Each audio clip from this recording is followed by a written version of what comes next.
Mangalagiri, Tadepalli municipal corporation పరిధిలో ఇప్పటికే సంక్రాంతి సంబరాలు ఘనంగా ప్రారంభమయ్యాయి. ఇదే సమయంలో ఈ ప్రాంతంలో ముఖ్యంగా గుంటూరు నార్త్ సబ్ డివిజన్ పరిధిలో ఎవరైనా సరే కోడిపందాలు కానీ, పేకాట ఆడేవారిపై కఠినమైన నిర్ణయం తీసుకుంటామని నార్త్ డీఎస్పీ మురళీకృష్ణ గారు తెలియజేశారు. ఈసారి ప్రత్యేకంగా సాంకేతిక పరిజ్ఞానంతో ముఖ్యంగా డ్రోన్ వినియోగంతో వారిపై నిఘా పెట్టడం జరిగిందని ఆయన ఈ సందర్భంగా చెప్పారు. అనుమానితులపై ప్రత్యేకమైన నిఘా పెట్టడం జరిగిందని, ప్రశాంతమైన వాతావరణంలో మాత్రం ఈసారి పండుగ జరుపుకోవాలని ఆయన ఈ సందర్భంగా కోరారు. ఎటువంటి కోడి పందాలు కానీ లేదా ఇతర జోదాలకు కానీ పర్మిషన్ లేదు.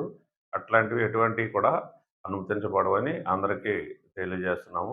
కాబట్టి ప్రజలు దీన్ని దృష్టిలో పెట్టుకుని కోడి పందాలు, జోదాలు ఇటువంటి వాటికి దూరంగా ఉండాలని, అదేవిధంగా మనకి సాంప్రదాయబద్ధంగా వస్తున్నటువంటి కబడ్డీ, క్రికెట్ ఇటువంటివి క్రీడల ద్వారా మీరు ఆనందాన్ని పంచుకుంటారని ఆశిస్తున్నాము.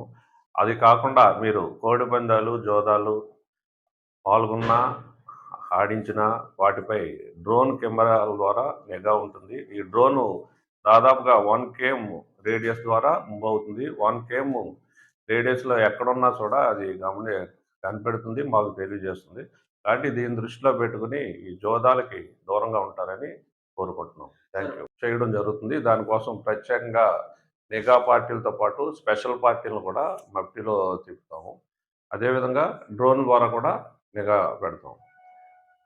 దండాలయపేటలో ఒక కార్డినెన్స్ సెర్చ్ ప్రోగ్రాం నిర్వహించడం, అక్కడ పాత నేరస్తులందరినీ కూడా మనం ట్రేస్ చేసి వాళ్ళ కౌన్సిలింగ్ చేయడం జరిగింది.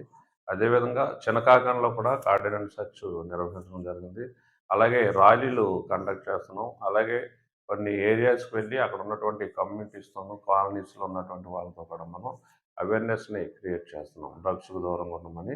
అలాగే ఈ డ్రోన్స్ ద్వారా కూడా జనరల్గా ఎక్కడైతే ఈ గాంజా కన్జ్యూమ్ చేయడానికి అవకాశం ఉన్నటువంటి హాట్స్పాట్స్ మీద దృష్టి పెట్టి ఈ డ్రోన్ల ద్వారా కూడా వాటిని అరికట్టడానికి ప్రయత్నం చేస్తాం. లంకల్లో ఉన్నా సరే వదిలిపెట్టేది ఏం లేదు. జైలుకి వెళ్తారు, కోర్టు చుట్టూ తిరగాల్సి వస్తుంది.